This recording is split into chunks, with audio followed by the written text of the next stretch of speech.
Yume Nikki might as well be the quintessential game that defines me as a person. It's the one game I've been clinging on to since I was little. It's a game that basically kickstarted this channel with my loneliness in video games video, all the way back in 2021. And it's a game I've been playing on and off since 2017 when I was 12. I even have video proof to show. Yume Nikki. What? Okay. Bedroom. Got in bed. Dream room. Got in bed. This makes me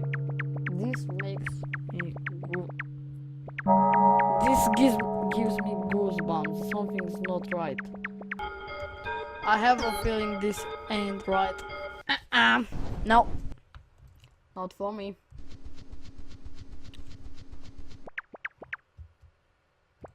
Oh, it's daytime. What is going on? Why won't you get out your room? It's daytime. Either way, it's something I've been obsessing over and over again every single year, focusing on the little areas and even theories that remind me why I love this game so much. If you aren't aware already, Yume Nikki is a game where you play as a young hikikomori named Madotsuki, as she goes to sleep repeatedly and encounters a series of bizarre dreams. Yume Nikki also occupies a very strange place in video game history. It came out early in the indie game scene, having been created almost entirely by a single developer, known only under the pseudonym of Kikiyama. And for years, almost nothing was known about them. There were no interviews explaining the meaning of the game, no official statements clarifying the story, and almost no public appearances at all, if none. The game simply appeared online in 2004 and quickly spread through message boards and fan communities. Because of Kikiyama's silence immediately after the game's rise to popularity, the discussion quickly turned to being one heavily focused on theorization. And in some ways, that's both a blessing and a curse in disguise. So, today I've decided to make a quick video exploring some of my favorite areas in the game and talk a bit about some of the theories I've seen online about this game, analyze the way people think about it and talk about my problems with that, mostly regarding fandom discussion as well. So, without further ado, let's begin. The first area I want to discuss and present as one of my favorites is the Mural world. It's actually one of the starter areas you can access from the Nexus. It's quite a calming zone, featuring a variety of murals representing what seems to be Aztec-like creatures. There's a variety of colors, from blue to orange to green, which give this area a unique sort of atmosphere. The area itself is also situated in a pitch-black void, which has a few weird patches of grass which seem to spring from the ground at random. Dream environments, just like in real life, do not follow the logic of real spaces, and that is exactly the feeling I get walking through Yume Nikki's worlds. Moving through these places feels like drifting through fragments of imagination. Space is arranged according to the internal logic of dreaming, without much regard for logic. It's also what lends areas like this the ability to connect to memory. Let me explain to you all why I like this area so much. It's because of its ability to remind me of my time visiting an art safari exposition when I was around 10 years old. It might sound strange, but this aspect alone makes it extremely nostalgic for me. The walls appear distorted and endearing at the same time, almost like some sort of ancient civilization painted them and then vanished in the darkness that surrounded them. I don't find the darkness disquieting, though. In this world, it calms me. The darkness coupled with the accompanying track and the visuals of the murals create a feeling more denoting of contemplation than anything else. You could very easily sit here with your thoughts and come up with many ideas, wondering about the very serenity of this place. The exhibition I went to 11 years ago featured a variety of graffiti-like art on its walls in a square open-roof concrete building. Strange art which had similar proportions to what you're seeing on screen. Because I was young, the memory now exists in my mind merely as a dream. I think about my own consciousness oftentimes. It fascinates me how memories like this get twisted by time, to the point where this little RPG Maker game to me is the equivalent view of my memory from 11 years ago. There is something fascinating about how memories from childhood slowly detach themselves from reality. Over time, the concrete details disappear and all that's left is a vague emotional atmosphere. The colors, the shapes, the sensations of being there become stronger than the actual facts of what happened. Like in my case, where a place in this game is what reminds me of that atmosphere I felt at the time. Almost as if the memory I had has been waiting for something to bring it back to the surface. I ask myself oftentimes, why is that? A while back I read On the Genealogy of Morality by Friedrich Nietzsche. Specifically, in the second essay he discusses the idea that consciousness in humans themselves only occurs as an after effect of instinct. In that sense, consciousness is the reason we form ourselves to explain our instinct. When we like someone, we first feel an instinctual attraction towards them, before the conscious materialization of the realization. In that sense, the forgetfulness or the attachment to certain formats is the guardian of our own mental order. I'm not claiming that Nietzsche claimed necessarily that memories may get distorted by other adjacent memories given enough time, but it is the reality of the situation. Forgetfulness is what causes it as well. As Nietzsche states in his essay, to shut the doors and windows of consciousness for a while, not to be bothered by the noise and battle with which our underworld of serviceable organs work with and against each other, a little peace, a little tabula rasa of consciousness to make room for something new. Above all, for the nobler functions and functionaries for ruling, predicting, predetermining. Our organism runs along oligarchic lines, you see. That, as I said, is the benefit of active forgetfulness. Like a doorkeeper or guardian of mental order, rests an etiquette from which we can immediately see how there could be no happiness, cheerfulness, hope, pride, immediacy without forgetfulness. In this quote, Nietzsche describes forgetfulness as a guardian of mental order, as in the thing that protects the mind's ability to clear space inside itself. A process that allows experience to remain livable. Otherwise, the mind can get overwhelmed, however, essentially collapsing under the weight of everything a person remembers. Dreams perform something very similar, conceptually, taking fragments of lived experience and changing them into strange landscapes that have traces of emotional luggage.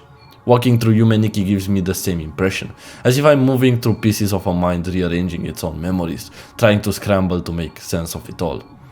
And to prove that, we'll discuss about more than this one singular area. The next area I want to cover is directly connected to this one. Actually, every single area I wish to cover today is in some way directly connected to this one, at least thematically. It's a straight line to the end of it all. There's a manhole somewhere in the Mural world, which leads directly to the sewer world. An ominous abandoned aqueduct filled with wandering souls. This area features a variety of strange drawings on the walls, which the wiki theorizes might have been made by Madotsuki sometime in her life. Wait, what? How could the wiki know that? What points to this theory? The reality is, nothing points to that theory. This is on the Fandom wiki. This is the point where I realized something rather important, and I think you, dear viewer, also need to understand my realization. Yume Nikki to me is a perpetually interesting and intelligent experience because of its inherent ability to mean different things to different people. Due to the interpretable nature of dreams and environments, and because all of the imagery in Yume Nikki is derived from the main character's subconscious, finding things like these drawings may very well not even mean they were created by such a character. You see, what I did earlier is explain to everyone why to me humanity's ability to instill their own sense of direction and purpose into imagery is so important. It makes way for new things, as I portrayed it through the Nietzschean lens. A lot of the things I dislike, and not necessarily about the Yume Nikki fandom, but about fandom discussion in general, is the amount of theorization. Now hear me out, my problem isn't necessarily that these theories are being crafted, but that they are being spread online as absolute truths. In that sense, due to the nature and way Yume Nikki both plays and feels, you could very much argue everything people say about the game is not the author's true intention. It's a constant reaction to reading too much into the smallest details. While, without a doubt, some of those were intended to be observed, I doubt all of them help form straight up correct versions of Yume Nikki's story or themes. Like the one theory, Madotsuki has been sexually assaulted and now deals with the trauma of it all through the dreams she has, which many, if not every single Yume Nikki fan online parades as being an absolute truth, and perhaps the game's main theme when the indicators are sparse at best, and maybe more like general fears around subjects related to or adjacent to sexuality. A lot of it can be simply chalked up to it being a general fear of strangers, of connection, of being near the weird and unsettling types of individuals. This game's greatest strength is constantly being undermined again and again by people wanting this to be something like Five Nights at Freddy's. A cryptic puzzle box that needs a solution. when in reality it simply exists just like its inspiration, LSD Dream Emulator, to be an insight into the concept of dreaming, with each person's interpretation being wholly unique to themselves. You can see that in the way Kikiyama treats any question about the game's overall structure or lore, in an outright refusal to answer anything, and an overall reclusiveness despite the success of Yume Nikki. Not everything needs a concrete explanation for it to have meaning, or for meaning to be derived from it. That's my main issue with internet fandoms. Communities develop explanations in a very particular way. An observation appears somewhere in a forum, someone expands on it, another person repeats it with slightly more certainty, and over time the explanation gains the tone of something authoritative. Through repetition, the interpretation slowly settles into the collective understanding of the community until it begins just being what the community parades and accepts as the truth. If anyone is to challenge that truth, they will be chased off these platforms. I think I need to exemplify this more, so I'll describe why each area I love means so much to me personally. Hopefully, in the wish that those who have played the game before can see our experiences as being fundamentally different, and those who haven't played it to admit that my personal experience can never be like theirs, regardless of whether we interpret the game's symbols directly or not. Either way, what I talk about aren't interpretations, they are more like my ties to these areas, in that way, through my effective memory. So, it is clearly fundamentally different from everyone else. Even if I try to theorycraft, I doubt I could come up with something creative to tie everything happening in Yume Nikki together. So let's talk about the areas themselves. The first I can mention is the sewer area. And the sewer area is great to me because it reminds me of all the aqueducts and tunnels left behind by communism in my home country of Romania. Regardless of my memory exploring them throughout Târgu Jiu, I see them as that. Madotsuki's experience of this could possibly be a fascination with such tunnels, or even her house being in the vicinity of one. It could be a million different things. The one thing to note, however, is that this area is connected to the windmill world, which is connected directly to the docks. The way you get to the docks is interesting, with this fisherman right here, which just happens to make you appear on the docks themselves right next to him. The fisherman simply sits in the middle of this bridge, waiting for fish to appear out of the dark. Similarly to the Mural world, there's a component of the fear of the unknown. The water being pitch black and featuring very few traditional lanterns. The music combined with the visuals forms a rather calming exterior space that doesn't quite feel like it exists in reality, exposed to the sky. More like a long-lost dimension where water stretches endlessly. In all fairness, the only thing you should do is sit and enjoy the waves and silence. Every single one of the areas I love gives a deep sense of contemplation. Just like I said earlier, the darkness is the most important aspect, and this game makes the dark seem like the emblematic late night piece. Nothing can top that, not the serenity of lights, of incandescence, of fire burning through the long vast bolt of an empty sky. In this way, all of us who are humans have experienced this once before. At least once. It invites the dark rosary bits of light to appear as though your thoughts are merely flying into the sky. I love it, with all of my heart. I wish you to understand why this atmosphere may never be felt in anything like it ever again.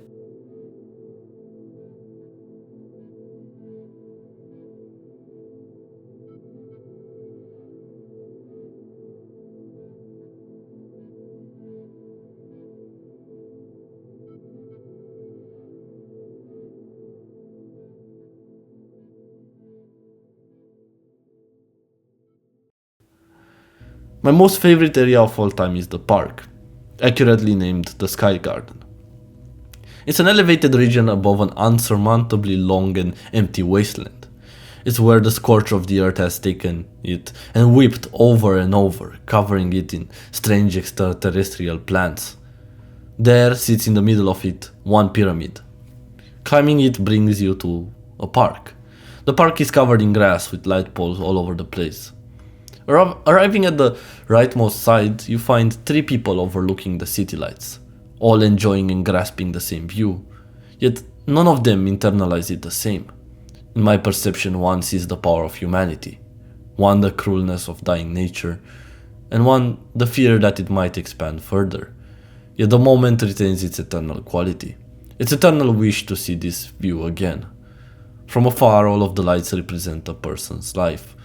Yet, for now, only their thoughts remain lost, stuck in a moment in eternal time. That moment perfectly reflects the experience of playing Yume Nikki itself.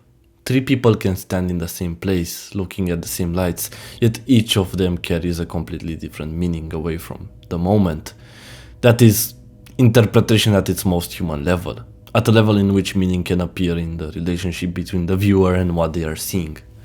This is why attempts to fix the meaning of Yume Nikki into a single explanation feels so misguided to me and utterly wrong. As I've said before, the game is not a puzzle box. There's a hyper-real quality to what I've said above, specifically about the city itself. The skybox is indeed a real picture taken by Kikiyama of the night sky from a dirt mound, showing the lights from the city. So it does indeed capture real people frozen and immortalized inside Yume Nikki, almost like an eternal digital tomb. People lived there 22 years ago. Some of them might have passed away, so all we can do now is just imagine how their lives were. This is the primary fact that makes this area have such an emotional impact to me. I've said it before in my Summer Nights in Video Games video. The lights of the city and a single firefly exists in this immaculate night space, never to escape the grasp of consciousness. The concrete building that's on the screen here to me feels like its purpose was to guard those lost souls of the city, made to be there specifically because of the quality of contemplation on life. Inside is a white flower field, and upon interacting with a flower, the exterior space changes to an infinite concrete labyrinth full of lost souls. When people build elaborate theories about a game, they are often projecting their own experiences onto it. That is not necessarily a bad thing. In fact, it might be the entire point. The problem only appears when those personal projections are presented as if they were the definitive truth behind the work. I feel like this just explains my hatred for the videos that are more along the lines of Yume Nikki explained. It just feels so unnatural to me.